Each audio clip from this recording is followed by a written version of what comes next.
Welcome back everybody to Let's Play Hot Wheels All Out. We're just exploring a little bit, seeing what there is to be seen on these. If we keep on going through challenge mode. So you don't, just make sure you don't miss anything in the game.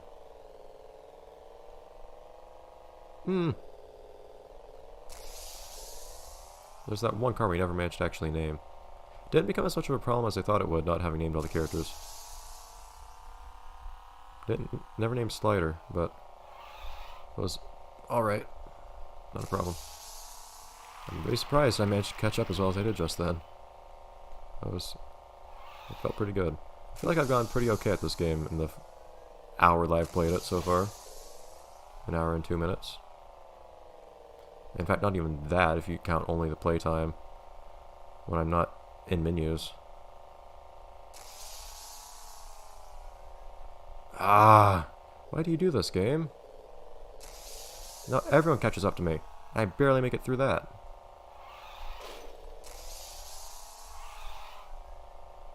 I can still catch up, it's just...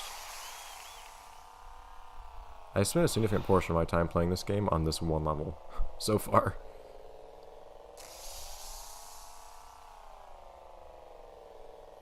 Come on, I'm not far behind them because I can see the stuff that I knocked down. The hazards in this game are the worst thing by far. I was trying to get through that quickly just because I had no chance otherwise, but still didn't work out. Jeez, game. Shoo.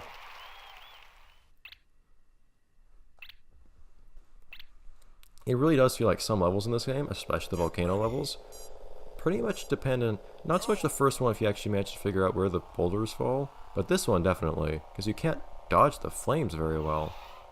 Your performance on it depends very strongly on your luck with the hazards. And it feels like if you're super careful, you can kind of go slalom around these things. But that's really tough. I accidentally used the brake instead of the handbrake.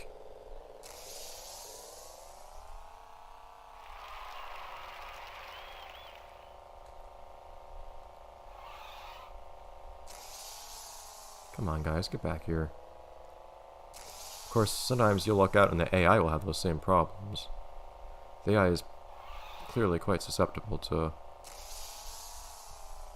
issues with the hazards themselves.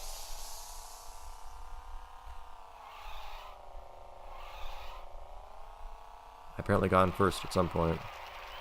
I just have to hold it for one more lap. It's certainly possible. All the things in this game that force you onto the center of the road too, and don't let you stay on the edges are kind of annoying. Thin bridges and whatnot, or things that'll cover you up, or things that cover the sides of the road, I mean. Covering the road, not me. It's kind of a weird way of putting that. Anyways. Now ice. Is this the one with the platforms that we have to ride across? Can the AI handle that? What's the AI gonna do? Did they specially program the AI to be able to handle this place? That's what I think it is. Oh, this seems different entirely. So oh, this is a different place entirely. I'm curious if you do get to see other tracks if you go through other game modes then. Of course, it's another environmental hazard you can't do much about. It seems like it's less likely to hit you, but that also means you can't expect to get much mercy with your opponents running into it by accident if you ever get unlucky enough to hit it. Jeez, Swoopy-Doo! I get that this isn't the real world, this isn't real life, so you don't really have any obligation to do things that make sense, but my god. Where did you go? What's it with these ice levels? With the AI being so insanely fast. Ah, they actually did hit the cart. Cool. Except that alone isn't really enough for me, considering that, one, I might hit the train. So, I don't know why I said minecart is a train. I can have that happen, for instance. As can Swoopy do at the same time, apparently. Hey, the other guys also got ahead of me at the same time. Darn it! I was thinking for a moment they might have lapped them or something, but nope. Not so lucky.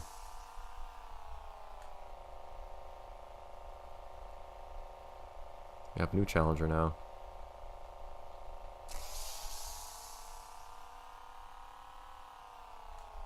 Gerard, get back here.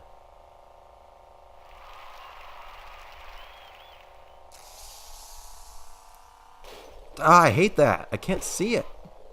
From behind. Or from before I get to it. I don't know before I get to it that that's there.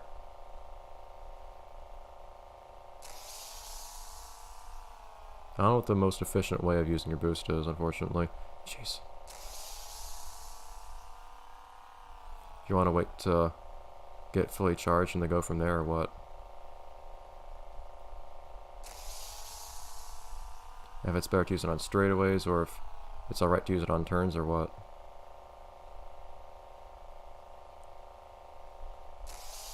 Oh! I'm boosting, stop it.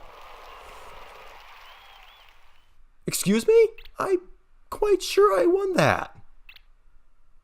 I really feel like I was in front there.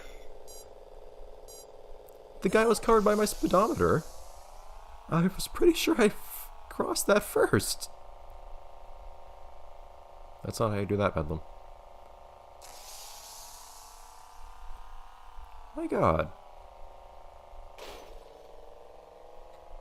I feel like I earned that win. I'm curious though, considering that in the other mode, that in Grand Champion or whatever it was, or Ultimate Challenge. Oh, come on, Gearhead, how do you even do that? How are you so far ahead? And I'm doing what I'm pretty sure is a fairly optimal drive, and then you get so far ahead, zooming by. And then I saw I managed to catch up to you afterwards, too. In spite of that. Poor Bedlam.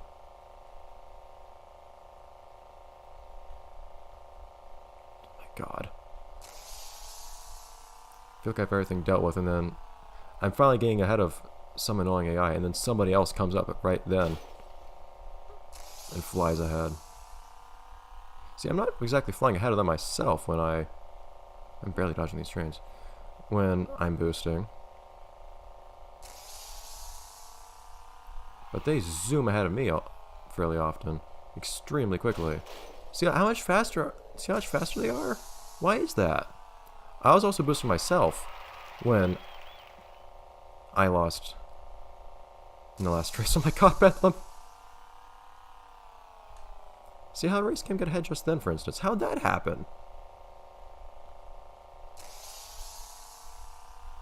They're just trading places. Somehow flying ahead of me at random moments. I wish I'd actually had the forethought to turn this to easy so that I could quickly complete these just to see what the different tracks are like and whatnot. It did not happen. We're on a straightaway, and that AI always beats me on a straightaway for some reason. Oh, yeah.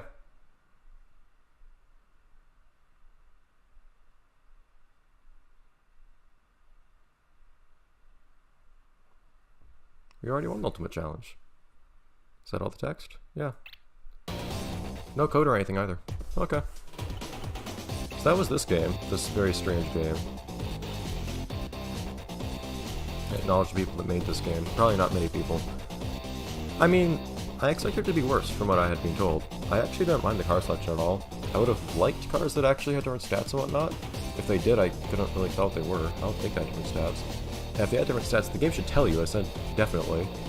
Unlike the console version of Track Attack. I don't know what it is with the handheld versions of Hot Wheels games being better in certain capacities. Oh, that's all the credits. Okay, cool.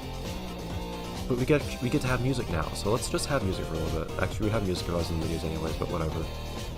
It was definitely the case with Beat That. I like the DS version a lot more for a lot of reasons. I thought it fixed most of the problems. And also, in Track Attack, they actually tell you the stats of the cars in the DS version, whereas they don't in the console version. Strange, but whatever. This game is, of course, only on GBA, so... In any case, I do find it kind of annoying sometimes when cars are purely decorative in terms of which one you choose, but at the same time it means you get balance and you get to look however you want, so I don't know. Certainly some strange things, different gameplay modes, and that was fun in a certain capacity, except at the same time it felt kind of stupid a lot of the time with some of them, like the collector's missions, although at the very end having a different level that was involving moving platforms and whatnot, that was surprising and different and kind of interesting. It really threw me off though. But since I could see that they actually had separate tracks for racing and doing that, that was actually kind of interesting. I hope I didn't miss any kinds of tracks by not playing through any of the challenge modes more. I apologize if I did, but most of this game is kind of the same thing regardless, so I'm not especially worried. Perhaps we will have seen more platforming elements if we went through more collector's levels. Maybe, maybe not, I'm not sure. In fact, the collector's levels seem largely unique, now that I think about it. I don't know if collector's missions had, or levels had entirely different track designs than the rest, or what. I was mostly kind of preoccupied with, one, paying attention to the characters, and two, being really confused by some things happening in this game. Like, why there are just cars in the middle of the other gameplay modes that don't involve racing. For instance, the time attack. I don't know why that is. Also, the time attack's stupidly easy compared to the rest of the game. I don't know why. Super generous. And somehow, this game managed to totally derail it from what I had thought it would be, or for what I had hoped it would be, into this something I could only justify as being the delusions of somebody who's kind of lost their mind, at least temporarily. Some kind of fever dream or something, who knows, we'll find out in the next game. Probably. That's my expectation, my intention at least, to explain what happened here in the next game we play. If that game just turns out to be as strangely impossible to explain, who knows what's going to happen then. But we'll cross that bridge when we get to it. Regardless, I will say in terms of gameplay though, in terms of controls and whatnot, I honestly think this was like a better Velocity X in terms of how it controlled. It controlled a lot more comfortably, I think.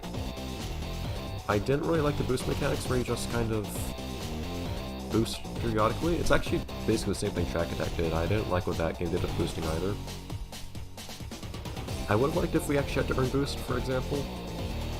I would have also liked if the AI didn't inexplicably zoom all over the course, like out of control, at least twice as fast as you could normally drive. That's questionable. Curious what happens on hard difficulty if this was medium. But, oh well. I managed to get through it, so whatever, I guess. This game is also, as you saw, maybe even too generous when it comes to letting you retry things you failed, but hey, that saved me some time, so all the better. If it got to the worst case, I could have just used save states to restart levels anyways, so makes no real practical difference to me. My intention here is not to prove that I can beat the game, at least not with this particular game, so much as it is to show off what's in the game, so. But hey, I managed to beat everything legitimately anyway, so no problem. I wouldn't do that in a bigger game that I was playing on this channel, but I didn't really have much expectation for this game other than just checking it out briefly, probably finish it in an hour, which I did, an hour and 15 minutes, and then going from there. But in any case, that's Hot Wheels All Out. I don't really know what All Out is supposed to mean. Oh, also, this game should have music. That's my biggest complaint. It should have music. I don't know why it doesn't have music when you actually play the game. And it should also let you choose which track you play on. That's ridiculous. Two biggest complaints, music and track you play on. And then some AI things. But that aside, I like this game more than I thought it would. So, it's pretty alright to me. I don't really know what the idea is behind Ultimate Challenge. It's just challenges, but with a combination of stuff. It's just fun. It's just smorgasbord of stuff, but it's nothing special. There's nothing ultimate about it in my opinion. It wasn't even the final challenge we did. So, oh well. So the car selection was alright. The controls were, I think, a much more comfortable, a much less unwieldy Velocity X, and I liked Velocity X mostly. It was fun. I think the races were the most part of the game by far. And just constantly mashing the gas pedal to boost. But at least I had to earn boost in that game. I think I actually had weapons and whatnot. Yeah, there are some ups and downs between this and Velocity X. But I still had fun with this briefly. Velocity X also gave me a lot more. I got a lot more out of Velocity X, especially because it had characters in it and story mode where you did a lot more interesting things, doing a bunch of different things, unlocking more cars as time went on. Yeah, I liked the Velocity X more than this, but this was nice. It was nice to see that you could do a GBA racer in that same style, but better. That's kind of what this game confirmed to me. Anyways, that's all I have to say. So in that case, I'll see you guys next time in the next Hot Wheels game we play. A game that will be 3D. I'm pretty sure. I know what game it is, I won't say it. You'll find out. But it'll be fun, I think. And I assure you, more story development will happen. I can't tell you if it's going to be the type of development I expect, considering what happened in this game, but it'll happen. So, whatever. New games, new gameplay, new story. New characters? Probably not. I don't know. Whatever. Bye, guys.